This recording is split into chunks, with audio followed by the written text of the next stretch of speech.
Creepypastas kinda suck, especially in the gaming niche. Tell me if this sounds familiar. An absolute idiot of a protagonist gets a sketchy game under sketchy circumstances, then surprise, sketchy stuff happens. The game started off normally, but then blood! Like, everywhere. Sonic's Red, BBI, Sega, 666, and a pool full of hyper-realistic blood. Like, who actually found this scary? Well, I thought it was scary. Okay, I was like, nah. They're not all like this, just like I've been drowned. Only did they make a well put together ARG, mod the original Majora's Mask, and make something genuinely kinda scary. And did it without the use of random hyper-realistic blood or random jump. See, it doesn't work.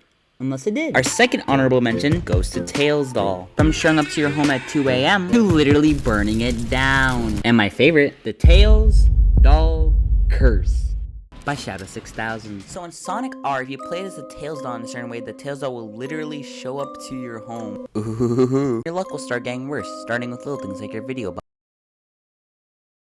buffering. Or worse, you're not subscribed. This is so dumb. But your luck will get worse and worse and worse. And then eventually the Tails Doll will personally come and confront you and offer you two choices.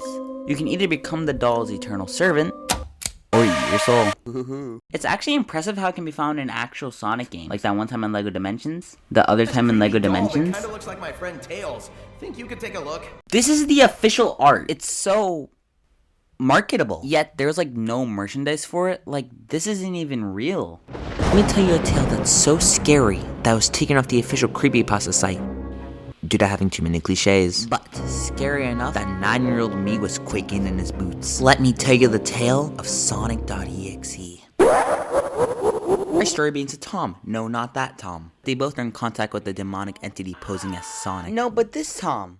The game theory stock image. Tom is a huge Sonic fan. He says he never played a glitched or hacked version of the game before. So the mailman showed him and gave him a letter from Kyle. Tom, I can't take it anymore. I had to get rid of this thing somehow before it's too late. And I was hoping you could do it for me.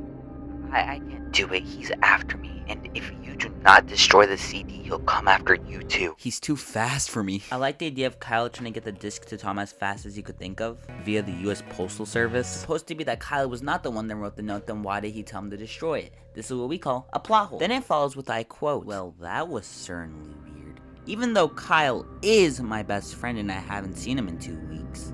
I didn't do what he asked me. I didn't think a simple gaming disc would do anything bad to him. Looks like Tom just has to... No comment.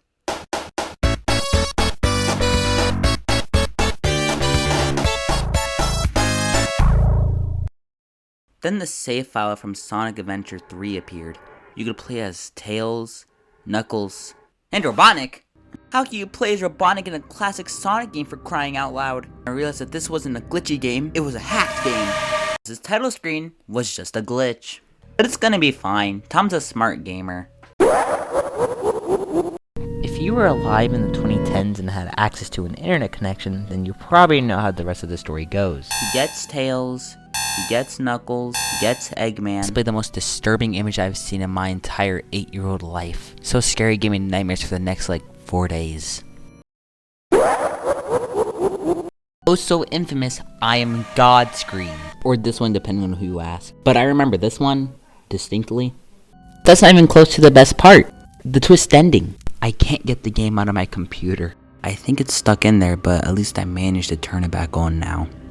After I sat there for 25 seconds, I heard a voice behind me, like a whisper. Try to keep this interesting for me, Tom. Sitting on my bed, staring right at me, was a Sonic plushie. Smiling with bloodstains under its eyes. Ooh, spooky. Despite the story's unintentional comedy, it blew up. Ranging from fan games and fan animations, Roblox Area 51 games, to the Holy Grail, 3 AM videos. Comes great anything, comes great copycats. Toy Story.exe, Barney.exe, heck even I'm.exe. Point is, you couldn't go a day without seeing your favorite character, but blood. Thing is, as more and more started to appear, it sorta ended up becoming a joke of itself, and then eventually died out. Except one of these came back, better than before. The one that began it all. No, not the original story, but what it sparked. Giant FNF mod, which is basically just giant love letter to the genre, where you can go against Tails, Knuckles, Eggman, and even the Tails doll. Or fan rewrites of the story like Needle Mouse, which is certainly miles better than the original, or Sonic the PC port, which shows that this can genuinely be kinda scary.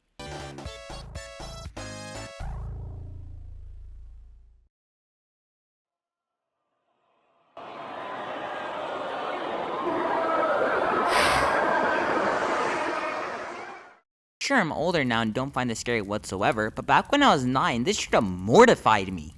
Look, maybe what I'm trying to say is just because these are bad stories doesn't mean they don't deserve to be told. Well, okay, bye.